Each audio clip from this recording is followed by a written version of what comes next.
Y'all know what time it is. It's time for the Show's Law podcast. You know who I am and what I do. Rob Shaw, aka the Pod God. Say it with me now.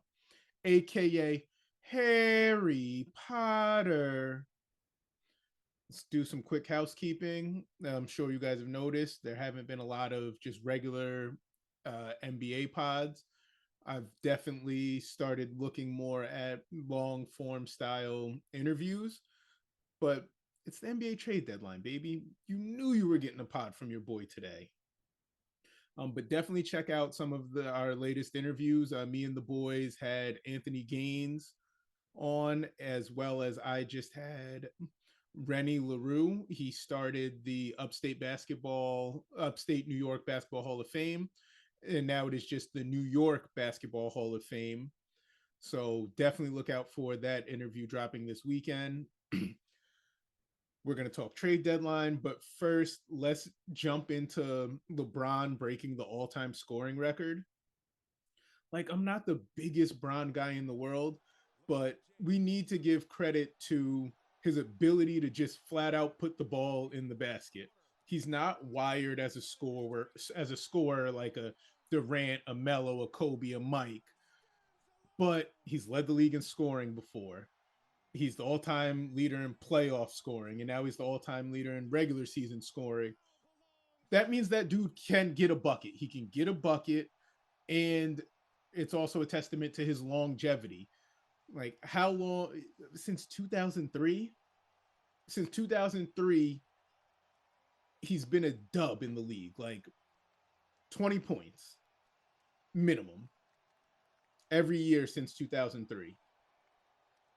Rookie of the Year, League MVP, Finals MVP, All Star Game MVPs, first team All Defense, first team All NBA. The only thing he really doesn't have is a Defensive Player of the Year, and there's a couple years where he had a real case, and he got missed on it. We're really getting to the point where LeBron is top two and he's not two, then that's hard for me to say, but like we're quickly approaching the point where he's probably the greatest player to ever touch a basketball. And you don't have to be there yet. I don't even know that I'm all the way there yet. I will tell you that if you have him, to me, anywhere outside of top two is egregious.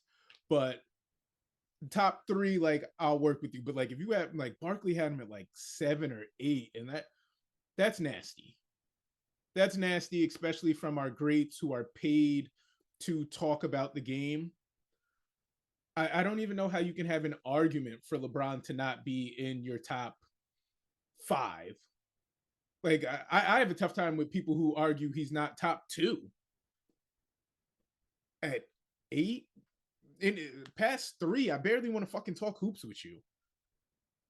And I'm not like this huge LeBron guy, but we need to give credit and appreciate greatness because it's going to be a long motherfucking time before we see anything remotely close to what this man has given us for 2 straight decades.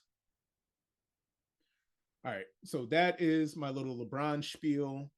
Now we're getting to the trade deadline. And before we get to the trade deadline, just a little public service announcement. I won't say this lady's name because she is not alone. There are many people that feel like this. She tweeted, "I'm disgusted what has happened to the NBA. Harden wants to go to Philly. Kyrie has teams he wants to go to. And now KD wants to go to the Suns. And it's not free agency time. WTF?" Well. When the owners trade players, it's just business. And you guys have heard me on this soapbox before. But when a player under contract asks for a trade, it's blasphemous. Clutch your pearls. Dog, Kevin Durant wanted to be traded. TJ Warren got traded with him. TJ Warren didn't want to be traded. So if this is how you guys would like to do things, then only players that request to be traded should be allowed to be traded. So if TJ Warren didn't want to be traded with Kevin Durant, then the Suns needed to trade Jay Crowder because he wanted to be traded for Kevin Durant straight up. That sounds stupid as hell, right? But that's how you want the players to operate. When the owners and the team trades a guy that was very happy in his situation, nobody bats an eyelash. But a player stands up for his right to, like, I get it. They're paid handsomely. They really, really are. But first of all, I'm regular. You guys, the people like that lady that tweeted that make me defend millionaires against billionaires. That shit sounds stupid to me too. That I have to defend the millionaires against the billionaires. And I get it. These guys are paid great money. They really are. But imagine being paid great money. You can only live in one of 30 cities, or at least within proximity to that city. And on top of that, they can trade you at any moment. They can just say, yo, you were great here, or you weren't great here, but we're moving on to somebody else. Leave the players alone. That's that. We can get into trades. Kyrie Irving did request a trade, and he wound up on the Dallas Mavericks. And now it'll be him and Luka Doncic together. Think about that. Luka and Kyrie. They needed another ball handler and another scorer. And this is by far the best teammate that Luka has had in his career. Kristaps Porzingis didn't work out. Him and Jalen Brunson seem to do really well together. And Kyrie, by all stretches of the imagination, is a superior basketball player. There might be more off the court things to deal with, but when we're strictly talking about hoops, Kyrie is a stark upgrade over Brunson, and Brunson and Doncic made it work semi-successfully. There's Kyrie's a very talented passer. He might not always want to pass, but he's a very good passer. Luka, a very good passer. Both of them have post-up games and will attack mismatches. I think that they didn't give up a ton. They gave up Dorian Finney-Smith and Spencer Dinwiddie for the most part, and some picks, but like the players they gave up they're good players. They're solid rotation guys. And if the Nets had been able to keep Durant, they might have been okay because Dinwiddie's good. Dorian Finney-Smith is the perfect kind of player to have on a championship contender. But they weren't able to keep Kevin Durant. So now they traded Kevin Durant to the Phoenix Suns, which I didn't think was going to happen. Me and my brother spoke after the Kyrie trade, and he thought that they might move Durant, and I thought that they would think about it, but I just didn't think they could do it in such a fast turnaround. But he said, no, I'm telling you, I think Durant's out of here. And shout out to Yosh. He knocked that shit out the park. He was right. I was wrong. He's not even here. And now I got to admit he was right and I was wrong. That's trash. But the Nets got players that I really, really like for Kevin Durant. They got Mikal Bridges. They got Cam Johnson. The issue here is you can't trade 3 likely Hall of Famers in their relative prime and not get back a star. They traded Harden. They got back Ben Simmons, who has been a fucking disaster, like a literal dumpster fire. He's a shell of the player he was. So, all right, so you're 0 for 1 on getting a star back. All right, cool. You trade Kyrie. While Dinwiddie and Dorian Finney-Smith are good players, like I said, they're good contributing players, and I think Finney-Smith will have a role on a championship team at some point in his career. They're not stars. So now you've lost Harden and Kyrie for not stars. And then now you move on to the big fish, KD. To me, the greatest scorer that's ever played the game he can do it anywhere in a million different ways. LeBron has the record, but Kareem had the record, and so did Wilt at a time. And that means they put the ball in the basket the most. But when I say Kevin Durant's the greatest scorer we've ever seen, I mean the dude is he can post up and hit you with turnaround fadeaways. He's got a handle. He'll cross you into a pull up. He's got a three ball. He has an elite mid range game. He can finish at the rim. He's 6'10, so he can dunk. Like that complete offensive package is the best we've ever seen. It doesn't mean he'll end up the all time leading scorer because I don't think he will, but the best at putting the ball in the basket a million different ways efficiently. And you guys got Mikal Bridges and Cam Johnson and Jay Crowder back. Is just not enough. Maybe they believe Mikal Bridges can be a star in this league. I think he might make an all-star team, but I don't think he's a star. He's a very good player, but he's not a star. I'm one of the bigger Cam Johnson fans. I'm just into Cam Johnson. Don't think he's ever a star. Think he's a very solid role player. And like they just didn't get back enough for Durant, Harden, and Kyrie. Just out here, I'll put it in perspective, or at least I'll try to. When the Clippers traded for Paul George and Kawhi Leonard, OKC got back a king's ransom for Paul George, including what has turned into an all-star and somebody that even at that time definitely had all-star potential in SGA, Shai Gilgeous-Alexander. And I won't say that I don't know if anybody ever saw him becoming the player he is right now, because he's probably like a top 10 to 15 player in the league right now, averaging damn near 30. But they knew he had a lot of potential. I don't think the Nets got anybody back like that in any of their deals. I mean, I guess you could say Ben Simmons, but he hadn't played in a year, and there were clearly mental health things, and he hasn't gotten over them. He's a healthy scratch sometimes, in a late one at that, where like it almost feels like he tells Jock Vaughn, you know, I'm really not feeling hooping today. So it's just not enough. So things to think about though are the net. Durant has been suffering from Achilles and just leg extremity things. I'm not positive right now, but for the longest time in the world, going to Phoenix was like finding the fountain of youth. Like their medical staff was just A1. And if that still holds true, maybe this helps extend his career.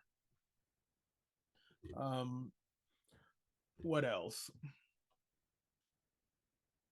Kyrie is getting to the point where, oh, wait, no, another thought on Durant. Nike. Nike execs, if you're listening, here it is. Here is your $1 million idea. Pay attention and send me a check when this happens. If the Suns win the championship, and they've probably got to be favored. I haven't checked the Vegas odds, but they've got to be favored.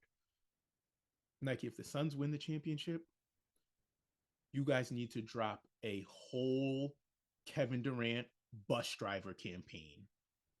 Like just have him picking up kids going to school. Have him on the side of the road with a flat tire and fixing it. Just drop a whole campaign about Kevin Durant being the bus driver. For those that don't know what I'm talking about, it's been often said that Durant wasn't the leader or the driving factor. He wasn't the bus driver on his two championship teams in Golden State, and it's something that Shaq has made fun of him about, and Barkley. Well, if he gets one in Phoenix, I say Nike drops a whole bus driver campaign, and Katie just leans into it. And just real quick on Kyrie, he is developing one of the better all-time teammate lists. Like, you got to think he's had him and LeBron won a chip together. So he's played with LeBron. He played with Durant. He played with James Harden. Played with Kevin Love. Played with Jason Tatum and Jaylen Brown and Al Horford. Like, it's getting to the point where he is going to have a stellar list of all-time teammates, and it's only getting better because now he's about to play with Luka. So though that's a thought I had, that just Kyrie's list of elite teammates is growing. Second thought I had is, do not get me wrong, the Nets front office fumbled this 8 million ways from Sunday. Like, just the way the Nets front office dropped the ball here, I am only going to assume that none of them have opposable thumbs. There's no way that you can drop the ball this badly if you have thumbs. They just don't have thumbs. It's hard to catch without thumbs. It really is. And now that the team has been completely gutted, you guys know I don't really have an NBA team. Like, you guys know my loyalty to Kentucky basketball, but I don't have an NBA team.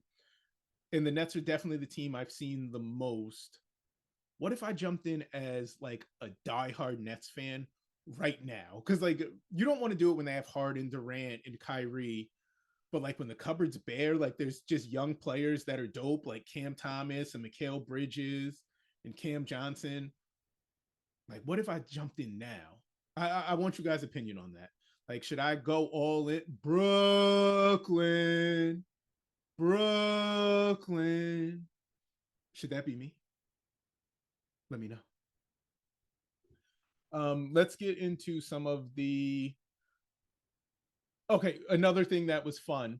Jalen Brunson's reaction to Josh Hart getting traded to the Knicks after they were teammates at Villanova was so heartfelt and, like, genuine.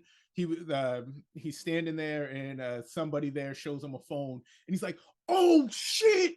And he immediately grabs his phone. He's like, "Oh, we got Josh!" And, like, whoever that was to him, whoever a female that was with him, like, walks up and, like, "Are you sure?" He's like, "Yeah, I'm looking at it." He was so hyped to get his man's back, and I just love that.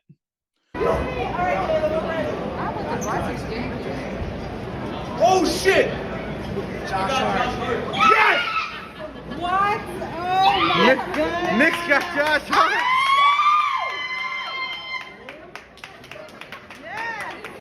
In that Josh Hart trade, Cam Reddish was traded.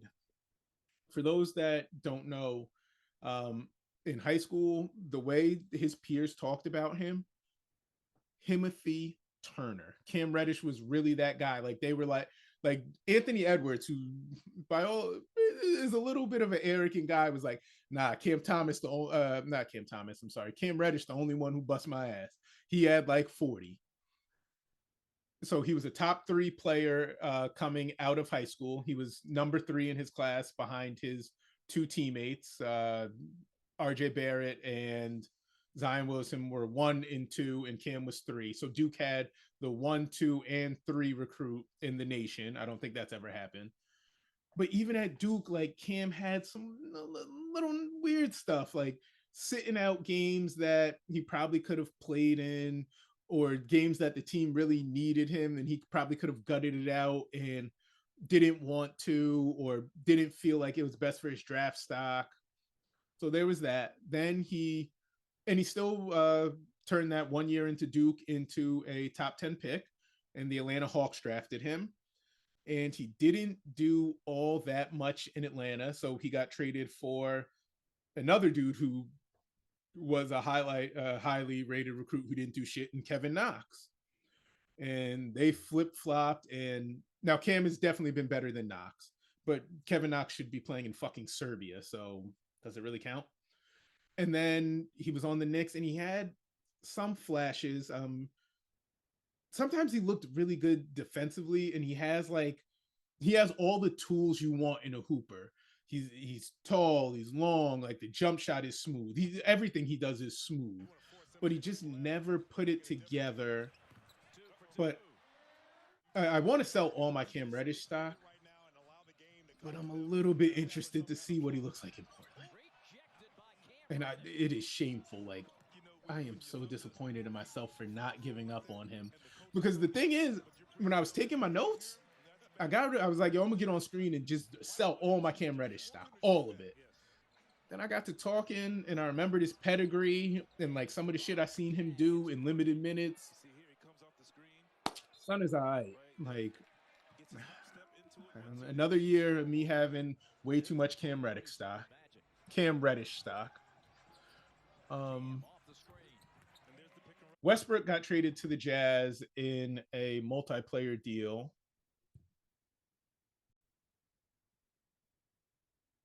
All right, so Russ got dealt in a three-team deal that the Lakers land D'Angelo Russell and Malik Beasley and Jared Vanderbilt and Mike Conley, and the and Russell Westbrook lands on the Jazz, and I'd assume he's going to wind up getting bought out.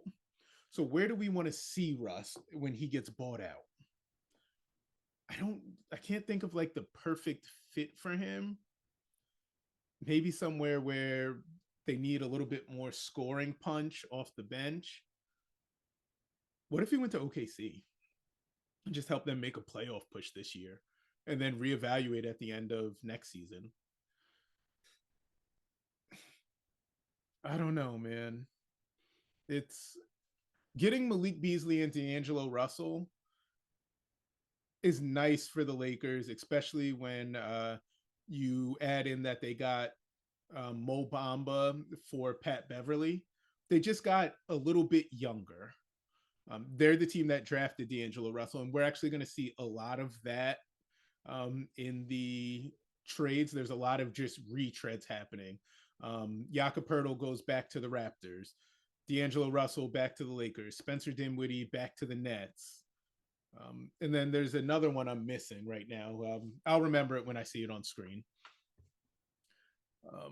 D'Angelo Russell, Malik Beasley. Beasley gives them some nice scoring punch. Russell is a guy that he has big moments, and he's not scared to take a big shot. He's the kind of guard LeBron normally likes. He might handle the ball a little bit too much for LeBron's liking, but LeBron likes a guard that'll go out there and get buckets from time to time. And now that is what he has in both Russell and Beasley. Jared Vanderbilt is just tough. He's not a great shooter, but he rebounds and defends his ass off. He's the kind of guy you want to have on your team. Oh, Eric Gordon. Eric Gordon is back with the Clippers. The Clippers receive Eric Gordon and 3 second-round picks from the Grizzlies.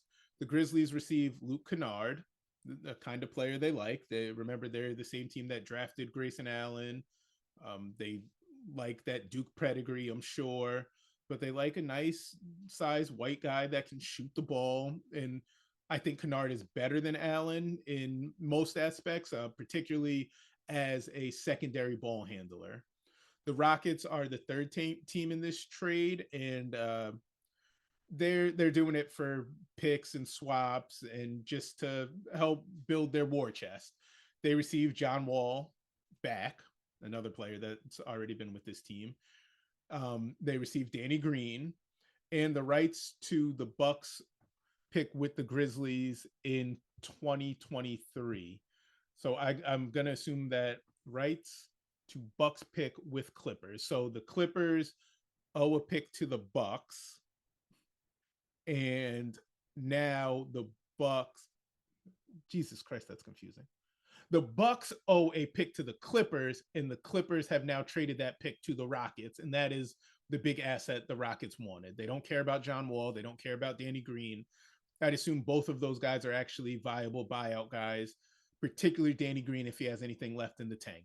But the Rockets made this deal to get that Bucks pick, which won't be great, but you make the more picks and assets you have, better package you can make when a superstar becomes disgruntled. Eric Gordon, another veteran, a good shooter. this doesn't do much for me. This trade doesn't do much for me on any front at all. Let's move on to the next one. Um, just really quick because it's on screen. The Nets also received 4 first round picks from the Suns, and I'm not sure on all the protections, but that is a nice haul. The only problem is Devin Booker is 27. DeAndre Ayton is younger than that. So even as CP3 and Durant age, the Suns have a good nucleus. So if the Nets were smart, hopefully they push these picks out as far as they can, because if they come in anytime soon, this team is expected to be a juggernaut. There's also a 2028 pick swap. I love getting pick swaps in trades. Like I really do, because if we're doing better than expected and you're doing worse, give me your pick. So I did want to say that. I'm sorry, I'm skipping around a lot. I mentioned this earlier. Jakob Pertl is back to the Raptors. Shout out to Ian and Sean Stansfield. We've been group chatting all day. The group chat's been on fire. And they mentioned that Masai was hot on Jakob Pertl at last trade deadline. And if I knew that, I definitely forgot it. But those guys handle and cover the Raptors better than anybody. So, of course, they didn't forget. The Spurs receive Kem Birch, a 2024 first round pick, a 2023 second, and a 2025 second. That's that's a nice haul, and the Raptors pretty much stood pat after that, but they really loved Jakob Pertl. They gave him up in the Kawhi Leonard trade, which you have to do. Like it netted them a championship getting Kawhi, so it all makes sense. But they have been trying to get back to Jakob Pertl, and they did it. So congratulations to them. Another player going back to his old team, and he hasn't been gone from there for long. The Warriors receive Gary Payton II back, who they just lost in free agency this summer after they won their championship. And the Blazers will receive 5 future second round picks. So the Warriors wanted to get their guy back. He was one of their better defenders. He was, before he got injured in the early rounds of the playoff, his defense was becoming indispensable or invaluable the Warriors. Like it couldn't be quantified because he was the big wing guy, because he's tough and physical. So I do think that that is a great move for them as they try and get ready to run the table for a repeat. Um, the Pelicans traded for Josh Richardson. So the Spurs traded Josh Richardson and they received Devontae Graham and 4 future second round picks. That's a nice haul for the Spurs. They grabbed a nice low. They grabbed a bunch of second round picks between the 2 trades they made, and Devontae Graham is good. Like that guy can play. It'll be interesting to see how he does under Popovich, just because sometimes his shot selection can leave a little bit to be desired. How about that? Um, oh, the Nets picks just came up. What was, so it's a 2027 second round pick. That's bullshit. A 2029 first round pick that is unprotected. We're in 2023. Like even then, Booker and Ayton should still be relatively good. Like it's not a great pick. You never know what happens, and I'm sure the Nets pushed it out as far as they can. And 5-6 years down the line, the NBA changes very fast. So maybe I'll give a little bit more credit to getting this unprotected in 2029, particularly when you think about Chris Paul's age, Kevin Durant's age, and injury history, on top of Ayton didn't want to be there at the beginning of the season. And sometimes those feelings don't go away. So it's not that bad. And the 2029 second round pick, they didn't get shit. Good God.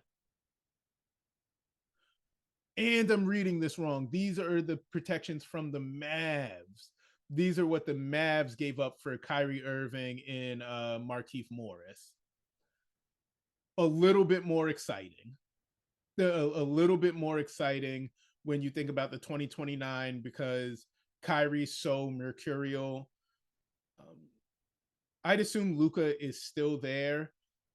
I just don't think we see overseas all stars move teams nearly as much as American all stars because this is just my theory. To an American all star, like let's say a let's say LeBron James. LeBron James went back to Cleveland because that was home. So that's home. Well, to a foreign player, home is wherever they grew up. So America is America in a sense, if that makes sense. Like they don't have a home to go to play NBA games. So the city that drafts them becomes their foster home, or the city adopts them, and they don't leave because in the offseason they're going back to their real home. But while they're in the NBA, there is no city that's claimed them quite like the city that they've been drafted to. I don't have a ton of facts for this, but Tim Duncan is from the U.S. Virgin Islands. He never left San Antonio. He almost did for Orlando, but he didn't. Dirk is German. He never left Dallas. Um, it doesn't look like Giannis is leaving Milwaukee, and he's Greek and Nigerian. Um, I'd be very surprised if Joker left Denver. Um, Manu Ginobili never left the Spurs.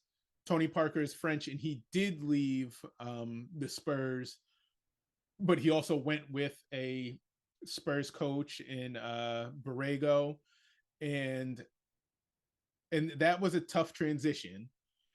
I should probably look up more stuff for this theory because I think it does hold some weight. The Warriors gave up on James Wiseman and they sent him to Detroit. I'm not in love with Wiseman. I really haven't been for maybe since before he got to Memphis.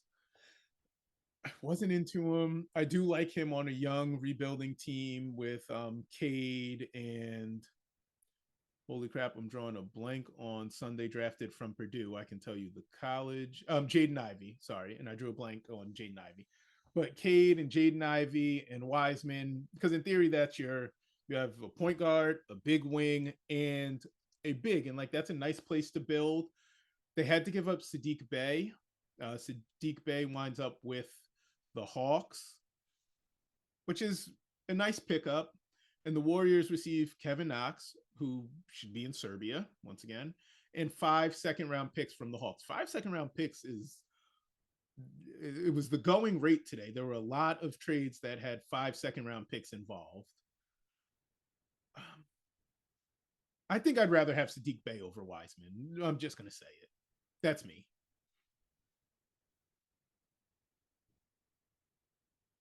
The Suns traded Dario Saric and a second round pick to the Thunder for Darius Bazley. Is Darius Bazley the 5th starter for the Suns? You have CP, Book, Durant, and Ayton. And like that for the second forward spot is wide open. Like Durant doesn't love playing power forward, so you probably want somebody that's cool playing the 4 and banging with big bodies next to him.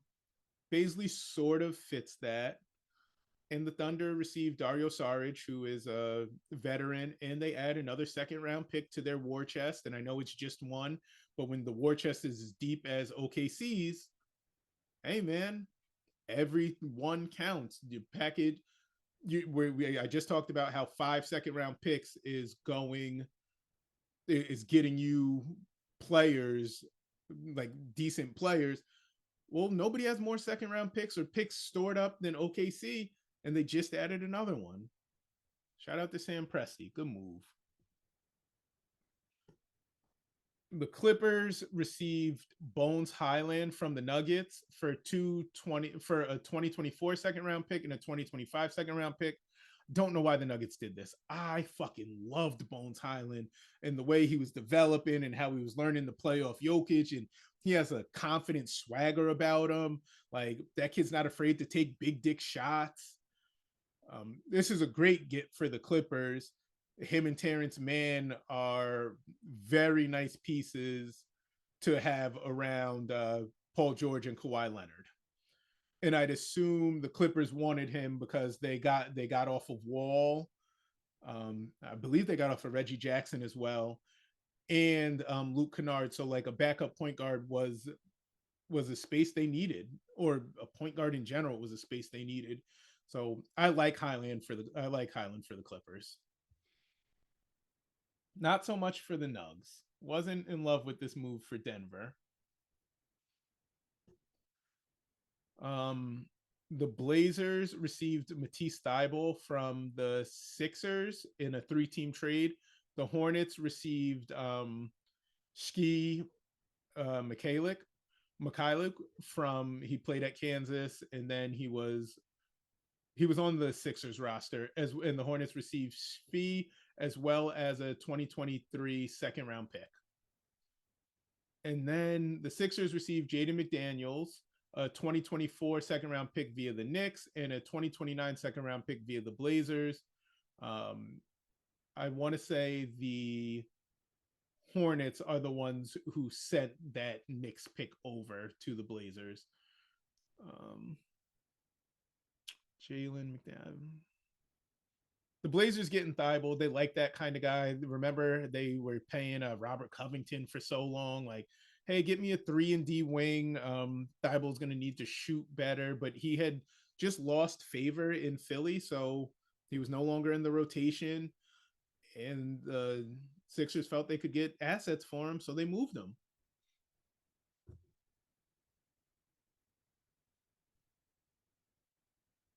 The Nets received Jay Crowder in the Kevin Durant trade and immediately moved Jay Crowder to the Bucks.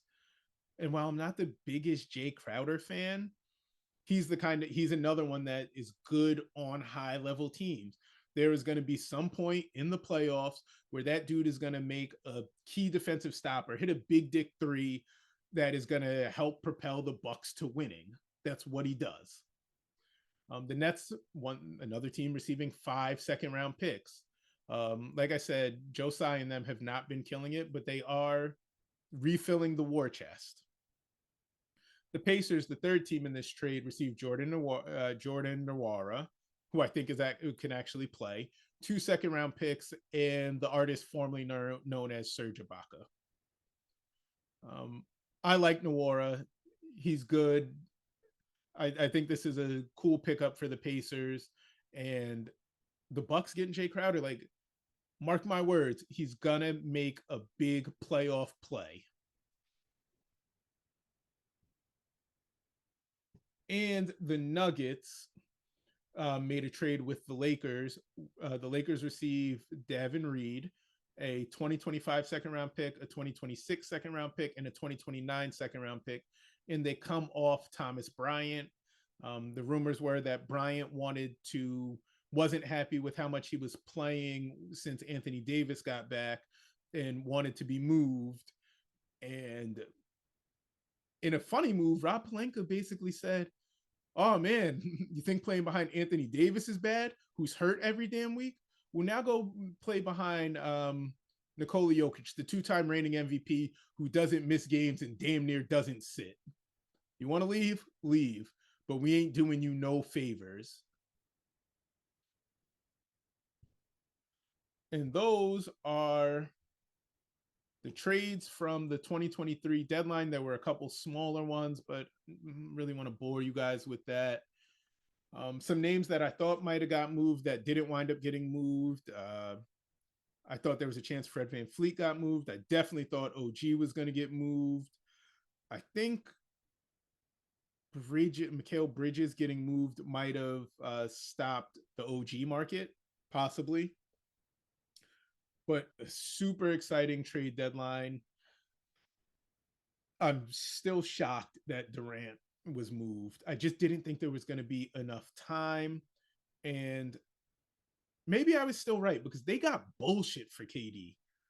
Like, we're talking about a top 10 player all time that was playing great basketball before he got hurt. And I don't really think we have a reason to believe he won't get back to that level. And they got they got two young players that I like, but not enough for Kevin Durant. All right, guys, this has been the Shaw's Law podcast. And like that, we out.